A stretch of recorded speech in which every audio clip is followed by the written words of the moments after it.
ராமர் ராவணனை கொன்றபின் ஈமச் சடங்குகளை செய்ய வேண்டிய அவரது சகோதரர் விபீஷணன் ராவணனுக்கு உரிய மரியாதையை வழங்குவதை விட ராஜ்யத்தை கைப்பற்றுவதிலேயே அதிக கவனம் செலுத்தினார் என்று கூறப்படுகின்றது.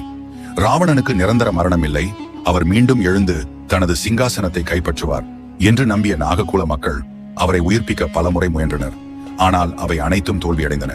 அதனால் ராவணனின் உடலை 8000 அடி உயரமுள்ள மூவாரா எலியாவின் ராகலா என்ற மலையில் ரகசிய குகைக்குள் பாதுகாத்ததாக நம்பப்படுகிறது.